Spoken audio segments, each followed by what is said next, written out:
Hello students, welcome back to our class. Today in this class, part 2 textbook na political science in the 5th chapter International Institutions. ಈ chapter ಗೆ ನಾವು United Nations organisation ಅಂತ ಕೂಡ ಕರೆಯುತ್ತೇವೆ. ಈ chapter ಬಗ್ಗೆ ಇವತ್ತಿನ ಕ್ಲಾಸ್ ನಲ್ಲಿ ನಾವು ತಿಳಿದುಕೊಳ್ಳೋಣ. Okay, let's discuss and understand about this chapter. In this chapter, you have to learn some important contents. These are establishment, aims, then different institutions, achievements, and various affiliated bodies of UNO. Now let's understand about UNO. Means United Nations Organization. In the world, 20th century was a witness because of two world wars.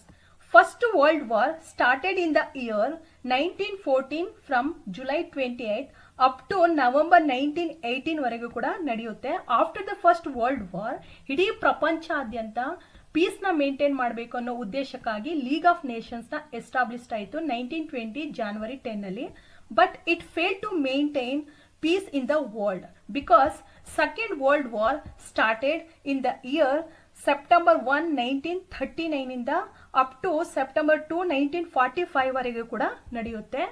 So for this all the reasons ತುಂಬಾನೇ ಅನಿವಾರ್ಯವಾಯಿತು ಇಡೀ ಪ್ರಪಂಚಾದ್ಯಂತ peace ನ maintain ಮಾಡಲಿಕ್ಕೆ. Because ಎರಡನೇ ಮಹಾಯುದ್ಧವು ಭೀಕರವಾಗಿ ನಡೆಯುತ್ತಿದ್ದಂತೆ ಇಡೀ ಪ್ರಪಂಚಾದ್ಯಂತ ಜಾಗತಿಕವಾಗಿ ಶಾಶ್ವತವಾದಂತಹ ಶಾಂತಿ ಸ್ಥಾಪನೆಯ ಪ್ರಯತ್ನ ಕೂಡ ನಡೆಯುತ್ತದೆ. Founders of UNO Winston Churchill of UK ಅಂದ್ರೆ ಇವರು ಇಂಗ್ಲೆಂಡ್ನವರು.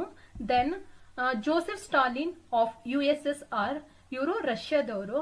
ದೆನ್ ಅಮೆರಿಕದ ಫ್ರಾಂಕ್ಲಿನ್ ಡಿ ರೂಸ್ವೆಲ್ಟ್ ಇವರು 3 ಜನನು ಕೂಡ ಫೌಂಡರ್ಸ್ಗಳು ಯುಎನ್ಒನ.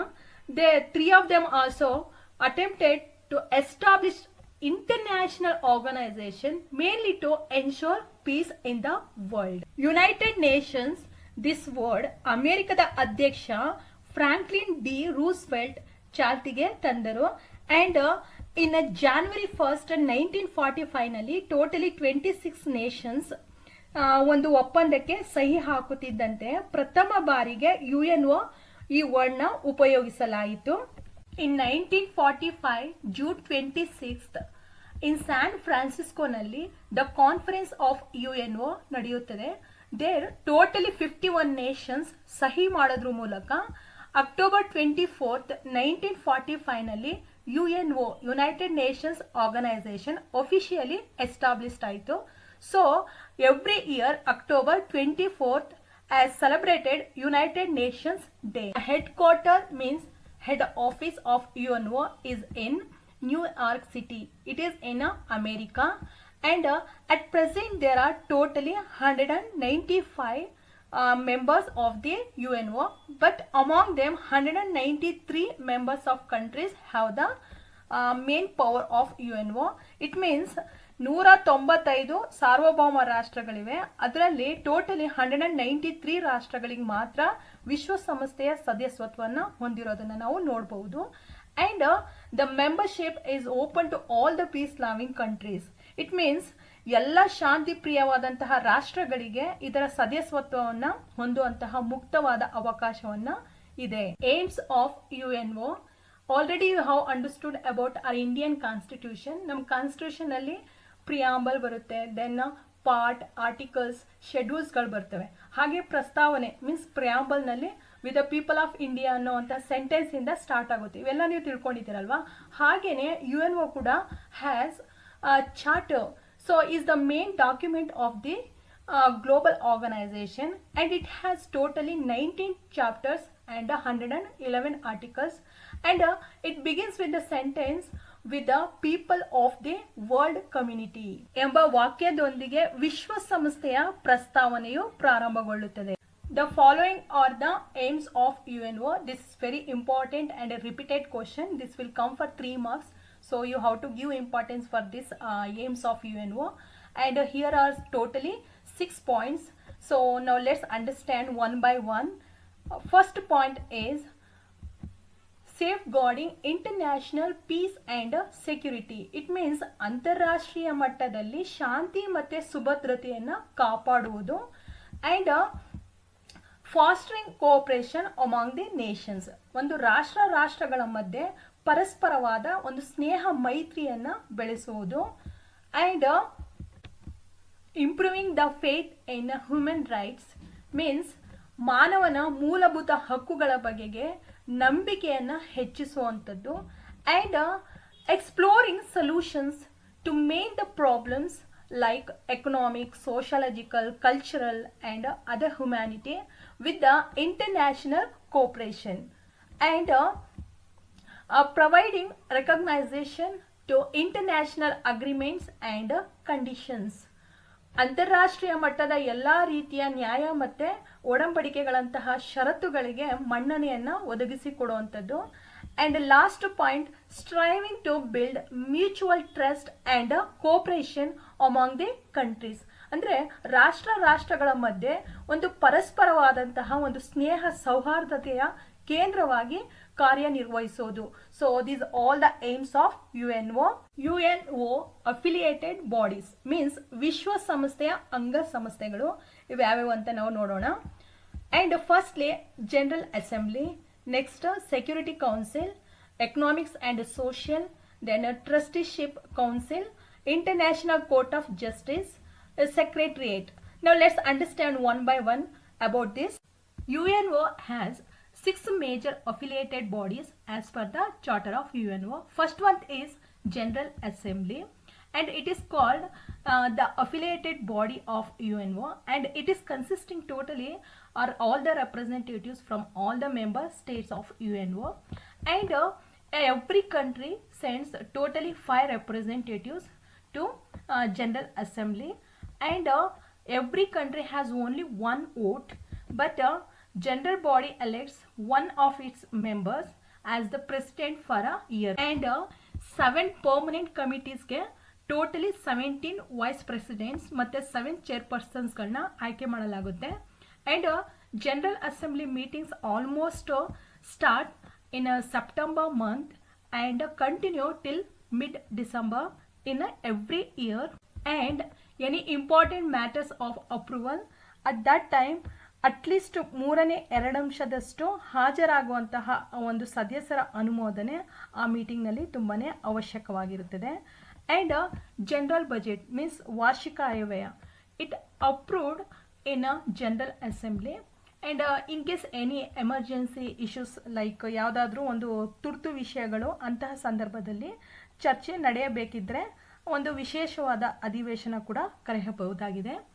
And it acts like a global parliament mainly to discuss world issues. Security council, it is second affiliated body of UNO, and this institution is like the cabinet of UNO means ಇದು ವಿಶ್ವಸಂಸ್ಥೆಯ ಸಚಿವ ಸಂಪುಟ ಅಂತ ಕರೆಯುತ್ತಾರೆ. And it is the most influential body of the UNO. Security Council has totally 15 member nations. Among them, the 5 permanent members. For 1 mark question will come. Name the important 5 permanent members of the Security Council. These are France, USA, UK, Russia and China. Then remaining 10 members are elected by the General Assembly for 2 years, and these 10 members represent the various geographical areas of the earth, and every member has one vote to exercise means ಪ್ರತಿಯೊಂದು ಸದಸ್ಯರಿಗೂ ಒಂದು ಮತ ಚಲಾಯಿಸುವಂತ ಹಕ್ಕು ಇರುತ್ತದೆ. and if any approval of all the permanent members is a must be for any decision to become operational means ಎಲ್ಲ ಕಾಯಂ ಸದಸ್ಯ ಸಮ್ಮತಿ ಪ್ರತಿಯೊಂದು ಪ್ರಮುಖ ನಿರ್ಧಾರಕ್ಕೂ ಇಲ್ಲಿ ಅವಶ್ಯಕವಾಗಿರುತ್ತದೆ. and India is also trying to achieve permanent member status. ನಮ್ಮ ಇಂಡಿಯಾ ಸದಸ್ಯತ್ವನ ಪಡ್ಕೊಂಡಿದೆ ಬಟ್ ಪರ್ಮನೆಂಟ್ ಮೆಂಬರನ್ನು ಪಡ್ಕೊಂಡಿಲ್ಲ, ಸೊ ಪ್ರಯತ್ನವನ್ನು ಪಡ್ತಾ ಇದೆ. ಆ್ಯಂಡ್ ಈ ಒಂದು security council mainly try to solve all the global problems very peacefully, ಯಾವುದೇ ಅನಾಹುತಗಳಿಲ್ಲದೆ ತುಂಬ ಶಾಂತಿಯುತವಾಗಿ ಜಾಗತಿಕ ಮಟ್ಟದಲ್ಲಾಗುವಂತಹ ಸಮಸ್ಯೆಗಳನ್ನು ಇದು ಬಗೆಹರಿಸುತ್ತೆ. And it deploys UN peacekeeping force to maintain peace and order. ಅಂದರೆ ಅವಶ್ಯಕತೆ ಇದ್ದರೆ ವಿಶ್ವಸಂಸ್ಥೆಯ ಒಂದು ಶಾಂತಿ ಪಾಲನಾ ಪಡೆಯನ್ನು ಕೂಡ ಅಂತಾರಾಷ್ಟ್ರೀಯ ಶಾಂತಿ ಮತ್ತು ಸುವ್ಯವಸ್ಥೆಗೆ ಇದು ನಿಯೋಜಿಸುತ್ತೆ. And it selects the judge council of the international court of justice. Means ಅಂತಾರಾಷ್ಟ್ರೀಯ ಒಂದು ನ್ಯಾಯಾಲಯದ ನ್ಯಾಯಾಧೀಶರನ್ನು ಇದು ನೇಮಕ ಕೂಡ ಮಾಡುತ್ತದೆ. ಹಾಗೆಯೇ it suggest the nomination of the secretary general for UNO. ವಿಶ್ವಸಂಸ್ಥೆಯ ಮಹಾ ಕಾರ್ಯದರ್ಶಿಗಳನ್ನು ಕೂಡ ಆಯ್ಕೆ ಮಾಡಲಿಕ್ಕೆ ಇದು ಸಜೆಸ್ಟ್ ಕೂಡ ಮಾಡುತ್ತೆ. Economic and social council is a third affiliated body of UNO and it has totally 54 members. Among them 18 members elected once in every 3 years. Among them one person as a chairperson ಆಗಿ elect ಮಾಡಲಾಗುತ್ತೆ ಈ ಕೌನ್ಸಿಲ್ಗೆ. The main functions of economic and social council. This council mainly studies and share the reports about economic, social, cultural, education, health and other international issues. Some of the international issues like refugee problems ಅಂತ ಅಂದರೆ ನಿರಾಶ್ರಿತರ ಸಮಸ್ಯೆ. ಯಾರು ನಿರಾಶ್ರಿತರು ಅಂತ ಅಂದರೆ ಆ ಒಂದು ದೇಶದಲ್ಲಿ ಯುದ್ಧ ಸಂದರ್ಭದಲ್ಲಿ ಆಗಿರ್ಬೋದು, ಇಲ್ಲ ಯಾವುದಾದ್ರೂ ಒಂದು ಕಿರುಕುಳ ಆರ್ ಎನಿ ನೈಸರ್ಗಿಕ ವಿಕೋಪದಿಂದ ಪಾರಾಗಲಿಕ್ಕೆ ಅವರು they cross the national boundaries and they cannot return their home safely. So ಅಂಥರ ಒಂದು ಸಮಸ್ಯೆಗಳನ್ನು ಬಗೆಹರಿಸುವಲ್ಲಿ ಈ ಕೌನ್ಸಿಲ್ನ ಪಾತ್ರ ತುಂಬಾ ಪ್ರಮುಖವಾದುದಾಗಿದೆ. ಆ್ಯಂಡ್ ವುಮೆನ್ ಸ್ಟೇಟಸ್ ಅಂದರೆ ವುಮೆನ್ ಎಂಪವರಿಂಗ್ ಮಾಡುವಂಥದ್ದು economically, politically, socially. And housing ಅಂದರೆ ಯಾರು ಶೆಲ್ಟರ್ಲೆಸ್ ಇರ್ತಾರೆ ಅಂಥವ್ರಿಗೆ ಶೆಲ್ಟರ್ ವ್ಯವಸ್ಥೆಯನ್ನು ಒದಗಿಸ್ಕೊಡುವಂಥದ್ದು. ಈ ಎಲ್ಲ ಫಂಕ್ಷನ್ಸ್ಗಳು ಇಂಪಾರ್ಟೆಂಟ್ ಆಗಿವೆ economic and social council. It also it recommends some of the issues like human rights and also some basic freedoms. Then it organizing some of the conferences related human resource, culture, education and other issues. This council is coordinating some of the functions of specialized bodies like ILO means International Labour Organization, and the second one is FAO means Food and Agriculture Organization, and another one is WHO means World Health Organization, and also some of the other institutions. The fourth important affiliated body of UNO is a Trusteeship Council. It is a sub-organization of General Assembly. But ಇವತ್ತಿನ ದಿನದಲ್ಲಿ ಒಂದು ಆಶ್ರಯಿತ ಪ್ರದೇಶಗಳ ಸಂಖ್ಯೆ ಕಡಿಮೆ ಆಗೋದ್ರಿಂದ ಈ ಸಮಿತಿಯ ಒಂದು ಕಾರ್ಯಕ್ಷೇತ್ರವು ಕೂಡ ಕಡಿಮೆ ಆಗ್ತಾ ಹೋಗ್ತಾ ಇದೆ. It takes care of those entities and it is not have any rising to the status of independent states. So this has become inactive now as there is no trustee left. Means ಸ್ವತಂತ್ರ ರಾಜ್ಯದ ಮಟ್ಟಕ್ಕೆ ಏರದಂತಹ ಪ್ರದೇಶಗಳ ಎಲ್ಲ ಉಸ್ತುವಾರಿಯನ್ನು ಈ ಸಮಿತಿ ಹೊಂದಿದೆ. But ಈಗ ಇದು ನಿಷ್ಕ್ರಿಯವಾಗಿದೆ, ಕಾರಣ ಯಾವುದೇ ರೀತಿಯ ಟ್ರಸ್ಟಿಶಿಪ್ ಉಳಿದಿಲ್ಲ. ಸೊ ಹಾಗಾಗಿ ಇದು ಇನ್ಆಕ್ಟಿವ್ ಆಗಿದೆ. The international court of justice, it is fifth affiliated body of UNO. It is one of the most important and major institutions of the UNO, and all the members of the UNO are bounded by its ruling. This court has totally 15 judges and each has term of 9 years. ಪ್ರತಿಯೊಬ್ಬರ ಅಧಿಕಾರಾವಧಿ totally 9 years ಆಗಿರುತ್ತೆ. and they are eligible for another term. ಅವರು ಮರು ಆಯ್ಕೆಗೂ ಕೂಡ ಅರ್ಹರಾಗಿರುತ್ತಾರೆ. This court is in Hague of Netherlands, and the judges elect one president and one vice president for a period of 3 years, and the decisions are taken on the basis of majority. And apart from giving all the judgment, they also provide legal consultations. ಇಲ್ಲಿ 3 ವರ್ಷಗಳ ಅವಧಿಗೆ ಒಬ್ಬ ಅಧ್ಯಕ್ಷ ಮತ್ತು ಉಪಾಧ್ಯಕ್ಷರನ್ನ ಈ ನ್ಯಾಯಾಲಯದ ನ್ಯಾಯಾಧೀಶರೇ ಆಯ್ಕೆ ಮಾಡುತ್ತಾರೆ. ಬಹುಮತದ ಆಧಾರದಲ್ಲಿ ಇದರ ನಿರ್ಣಯಗಳು ಕೈಗೊಳ್ಳಲ್ಪಡುತ್ತವೆ. ಆ್ಯಂಡ್ ನ್ಯಾಯಾಲಯದ ಯಾವುದೇ ತೀರ್ಪುಗಳ ಜೊತೆಗೆ ಕಾನೂನಿನ ವಿಚಾರದಲ್ಲಿ ಇದು ಉತ್ತಮವಾದ ಸಲಹೆಗಳನ್ನು ಕೂಡ ನೀಡುತ್ತದೆ.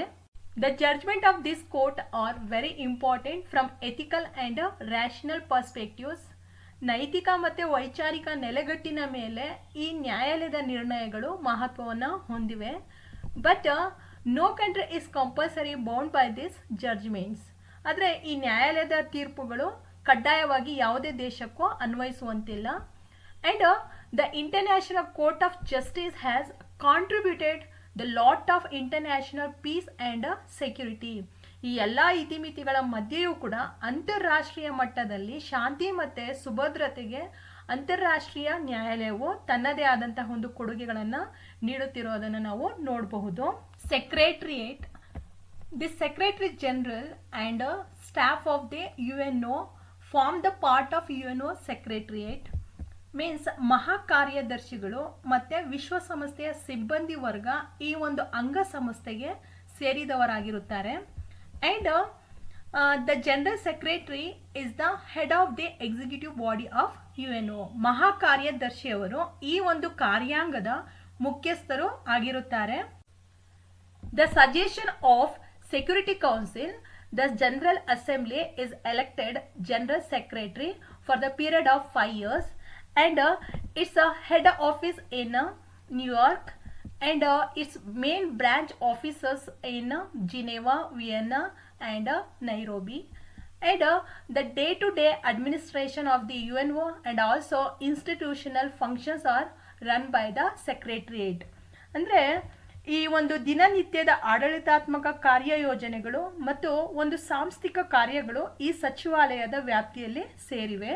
The secretary generals of the UNO, ವಿಶ್ವಸಂಸ್ಥೆಯ ಮಹಾಕಾರ್ಯದರ್ಶಿಗಳ ಬಗ್ಗೆ ತಿಳ್ಕೊಳ್ಳೋಣ. First one is Trygve Lie. ಇವರು ನಾರ್ವೆ ದೇಶದವರು. 1946 ಇಂದ 1952 ವರೆಗೆ ಫಸ್ಟ್ ಮೊದಲನೆಯ ಮಹಾಕಾರ್ಯದರ್ಶಿಗಳು ವಿಶ್ವಸಂಸ್ಥೆಯ. And second one Dag Hammarskjold, U Thant, Kurt Waldheim ಇವರು. Next Javier Perez de Cuellar. Next Boutros Ghali, Kofi Annan, then Ban Ki Moon. At present Antonio Guterres ಇವರು Portugal ದೇಶದವರು. At present secretary general of the UNO. Achievements of UNO. First one is peacekeeping functions. UNO solved many conflicts due to lack of unity among the permanent members of the Security Council and also global issues. The most of the UNO functions are performing peacekeeping works, and India is also worked with UNO to protection of the human rights and also the maintain of world peace. UNO worked even resolving many crises like Suez Canal. This began October 29, 1956, like Iran, Indonesia, Kashmir, Palestine. Kashmir problem between India and Pakistan. Then Korea, Hungary, Congo, Arab, Israel, Namibia, Afghanistan and other crisis problems UNO solved. And UNO has continued to work disarmament and nuclear disarmament areas. ಅಣ್ವಸ್ತ್ರ ಹಾಗೂ ಸಾಂಪ್ರದಾಯಿಕವಾದ ನಿಶಸ್ತ್ರೀಕರಣದ ನಿಟ್ಟಿನಲ್ಲಿಯೂ ಕೂಡ ವಿಶ್ವಸಂಸ್ಥೆ ನಿರಂತರವಾದ ಪ್ರಯತ್ನವನ್ನು ಮಾಡುತ್ತಿದೆ. ಆ್ಯಂಡ್ ಜಸ್ಟ್ ನಾವು cold war has also ended, leading more space of the functioning of UNO in a future. ಇದೀಗಷ್ಟೇ ಒಂದು ಕೋಲ್ಡ್ ವಾರ್ ಕಾಲಘಟ್ಟ ಮುಗ್ದಿರೋದನ್ನು ಕೂಡ ಒಂದು ವಿಶ್ವ ಶಾಂತಿಯ ನೆಲೆಯಲ್ಲಿ ವಿಶ್ವಸಂಸ್ಥೆಯ ಒಂದು ಪ್ರಭಾವಿ ಕಾರ್ಯಕ್ಕೆ ಉತ್ತಮವಾದಂತಹ ಒಂದು ವಲಯವನ್ನು ನಿರ್ಮಾಣಗೊಂಡಿರೋದನ್ನು ನಾವು ನೋಡಬಹುದು. The second achievement of UNO is economic and financial achievements. In the UNO Charter, there is declared UNO should try to uplift the socio-economic status of the people of the world. ವಿಶ್ವಸಂಸ್ಥೆಯ ಒಂದು charter means ಪ್ರಸ್ತಾವನೆಯಲ್ಲಿ ಈ ಒಂದು ಸಂಸ್ಥೆಯು ಸಾಮಾಜಿಕ ಪ್ರಗತಿ ಮತ್ತು ಜನರ ಉತ್ತಮವಾದ ಜೀವನದ ಮಟ್ಟಕ್ಕೆ ಪ್ರಯತ್ನಿಸಬೇಕು ಎಂದು ಘೋಷಿಸಲಾಗಿದೆ. ಸೊ ಹಾಗಾಗಿ this work need to be achieved through the supervision of economic and social committee. ಆರ್ಥಿಕ ಮತ್ತು ಸಾಮಾಜಿಕ ಸಮಿತಿಯ ಮೇಲ್ವಿಚಾರಣೆಯಲ್ಲಿ ಕೂಡ UNO ಈ ಕಾರ್ಯವನ್ನು ಸಾಧಿಸಬೇಕಾಗಿದೆ. and GATT means General Agreement on Tariff and Trade. It is a general agreement on trade and tariff and it is notable agreement. ಆರ್ಥಿಕ ಮತ್ತು ಹಣಕಾಸಿನ ಕ್ಷೇತ್ರದಲ್ಲಿ ಗ್ಯಾಟ್ ಸುಂಕ ಮತ್ತು ವ್ಯಾಪಾರದ ಒಂದು ಸಾಮಾನ್ಯ ಒಪ್ಪಂದ ಆಗಿರುತ್ತೆ. ಫಾರ್ ಎಕ್ಸಾಂಪಲ್ ವಿಶ್ವಸಂಸ್ಥೆಯ ಪ್ರಗತಿ ಯೋಜನೆ means the United Nation Development Programme, ಇದು ಕೂಡ ಈ ಕ್ಷೇತ್ರದ ಒಂದು ಗಮನಿಸಬೇಕಾದಂತಹ ಸಾಧನೆಯಾಗಿದೆ. And like World Bank, IMF means International Monetary Fund, ಇವೆಲ್ಲವೂ ಕೂಡ ವಿಶ್ವಸಂಸ್ಥೆಯ ಸಹಯೋಗದೊಂದಿಗೆ ಉತ್ತಮ ಸಾಧನೆಯನ್ನು ಮಾಡುತ್ತಿವೆ. The third achievement of UNO is social achievements. World Health Organization, then UNESCO, UNICEF and UNHCR. These are the few organizations are very interested in the social well-being of the world. ವಿಶ್ವ ಆರೋಗ್ಯ ಸಂಸ್ಥೆ, UNESCO, UNICEF ಇವೆಲ್ಲ ಮುಂತಾದವುಗಳು ವಿಶ್ವಸಂಸ್ಥೆಯ ಒಂದು ಸಾಮಾಜಿಕ ಸೇವಾ ಸಂಸ್ಥೆಗಳಾಗಿವೆ.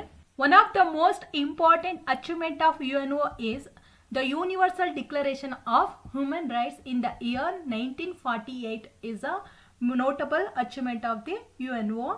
On the December 10th, every year celebrate Human Rights Day.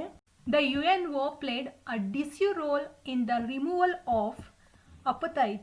It means ಒಂದು ಜನಾಂಗದ ಅಥವಾ ಒಂದು ವರ್ಣದ ಜನಸಮುದಾಯ ಇನ್ನೊಂದು ಜನಾಂಗ ಇಲ್ಲ ವರ್ಣದ ಜನಸಮುದಾಯವನ್ನು ತಮಗಿಂತ ಕೀಳು ಎಂದು ಭಾವಿಸಿ ಅವರನ್ನು ಕಡೆಗಣಿಸುವಂತಹ ಇಲ್ಲ ವಿರೋಧಿಸುವಂತಹ ನೀತಿಗೆ ನಾವು ವರ್ಣಭೇದ ನೀತಿ ಮೀನ್ಸ್ ಅಪತೈಡ್ ಅಂತ ಕರಿತೀವಿ.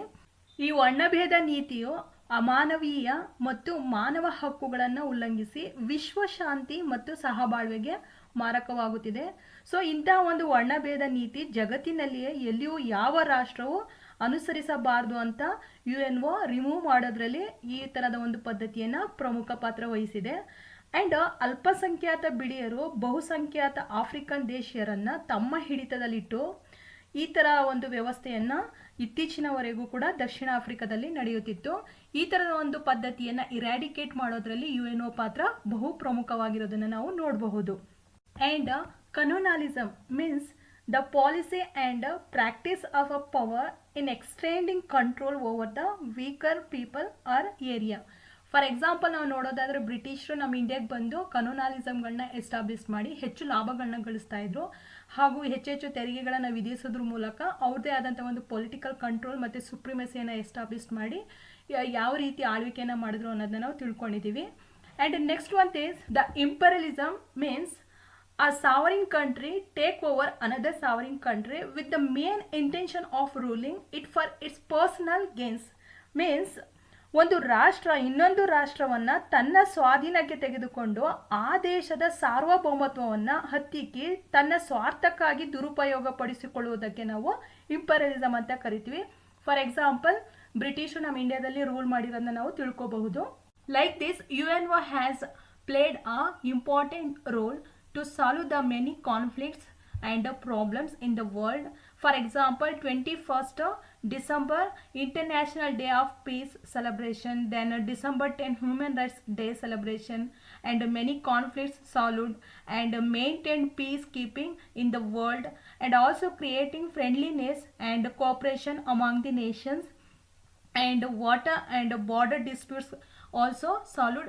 Like this many achievements we have to see about UNO, and its main intention is in the world peacekeeping, and ಯಾವುದೇ ಫ್ಯೂಚರ್ನಲ್ಲಿ ವಾರ್ಗಳನ್ನ ನಡೀತಾನೆ ಹಾಗೂ ಇಡೀ ಪ್ರಪಂಚಾದ್ಯಂತ ಶಾಂತಿ ಮತ್ತು ಸುವ್ಯವಸ್ಥೆಯನ್ನು ಕಾಪಾಡುವಲ್ಲಿ UNO ಪಾತ್ರ ಬಹು ಪ್ರಮುಖವಾಗಿರೋದನ್ನು ನಾವು ನೋಡಬಹುದು. The official languages of UNO ವಿಶ್ವಸಂಸ್ಥೆಯಲ್ಲಿ Chinese, next English, French, Russian, Spanish and Arabic ಈ ಎಲ್ಲ ಭಾಷೆಗಳು ಆಡಳಿತ ಭಾಷೆಯಾಗಿ ಮಾನ್ಯತೆಯನ್ನು ಪಡೆದಿವೆ.